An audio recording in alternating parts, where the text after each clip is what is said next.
चांद बादलों में छुपा था और हवेली की टूटी हुई मीनारें काले आसमान में पंजों की तरह उठी हुई थीं। चारों ने गाड़ी एक सूखे कुएं के पास रोकी। हवा में गंध थी, सड़ी हुई मिट्टी, गीला लोहे का स्वाद और कुछ अजीब सा मीठा, जैसे किसी पुरानी चीज का सड़ना। गंगामी ने नमक की रेखा खींचते हुए कहा, अंदर कदम रखते ही यह जगह जिंदा हो जाएगी।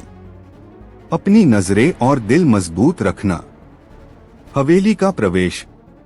दरवाजा बिना छुए खुल गया। अंदर घुप अंधेरा था, लेकिन दूर कहीं लालटेन की हल्की पीली रोशनी टिमटिमा रही थी। फर्श पर धूल की मोटी परत थी, लेकिन उनके पैरों के निशान बनने से पहले ही मिट रहे थे, जैसे कोई अदृश्य हाथ उन्हें मिटा रहा हो।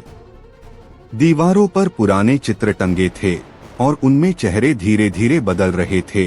कुछ में सफेद साया का चेहरा, कुछ में उनके अपने चेहरे, लेकिन आंखें काली। पहला जाल, डर की परछाई।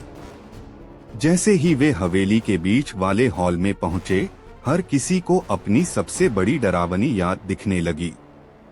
विक्रम के सामने उसकी मां का शव जिंदा होकर खड़ा हो गया, आंखों से खून बहता हुआ। राघव ने अपने बचपन का वो कुआं देखा जिसमें उसका भाई गिरा था, और अब वो भाई सड़े हुए चेहरे के साथ उसे खींच रहा था। दिवाकर को अपनी पुरानी प्रेमिका का भूत दिखा, जो कह रही थी, तुमने मुझे मरने दिया, अब तुम्हारी बारी है। गंगामी ने तेज आवाज में मंत्र पढ़ा, ये सब छल है, नमक डालो। तुरंत सभी ने अपने अपने सामने नमक फेंका और डरावने दृश्य धुएं की तरह गायब हो गए। मुख्य कक्ष, सफेद साया का दरबार। हवेली के अंदर का सबसे बड़ा हॉल मोमबत्तियों से भरा था और बीच में एक काले पत्थर का चबूतरा। उस पर सफेद साया खड़ी थी, लंबा, अस्वाभाविक रूप से पतला शरीर, बिना होठों की मुस्कान और आंखें जिनमें कोई पुतली नहीं, सिर्फ चमक। आ गए मेरे मेहमान, उसकी आवाज एक साथ हर दिशा से गूंज रही थी।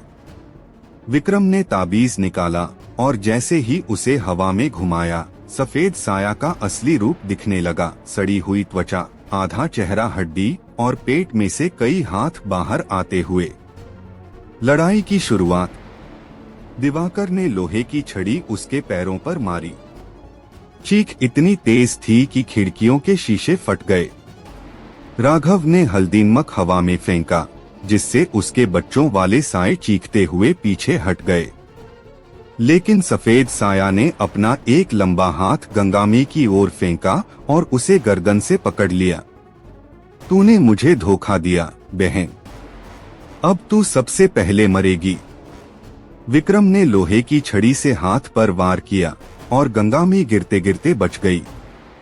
उसने चिल्लाकर कहा, उस चबूतरे के नीचे मंत्र लिखा है, बस उसे अपने खून से मिटा दो, तभी बंधन टूटेगा। अंतिम क्षण। राघव और दिवाकर साया को रोकने लगे, जबकि विक्रम चबूतरे के पास पहुंचा। पत्थर पर अजीब सी लिपि चमक रही थी। विक्रम ने अपनी हथेली काटी और खून से वो लिपि रगड़ना शुरू किया। सफेद साया चीखने लगी और पूरा हॉल हिलने लगा। छत से चूना और लकड़ी टूटकर गिरने लगी, दीवारों से साए बाहर निकलने लगे। जैसे ही आखिरी अक्षर मिटा, सफेद साया का शरीर काला धुआं बनकर घूमने लगा और उसकी चीख कान फाड़ देने वाली हो गई। बच्चों के साए एक एक करके धुएं में बदलकर हवा में उड़ गए। शांति और अंत। अचानक सब खामोश हो गया। मोमबत्तियां खुद ब खुद बुझ गईं। हवा स्थिर थी और चांद बादलों से निकलकर हवेली को रोशन कर रहा था। गंगामी ने थकी हुई आवाज में कहा, अब वो इस हवेली से कभी बाहर नहीं जाएगी, जब तक कोई फिर से उसे बुलाने की मूर्खता न करे। तीनों ने हवेली से बाहर कदम रखा, लेकिन जैसे ही विक्रम ने गाड़ी का दरवाजा खोला, उसने दूर हवेली की एक टूटी खिड़की में देखा। वहां एक परछाई खड़ी थी और वह मुस्कुरा रही थी। समाप्त।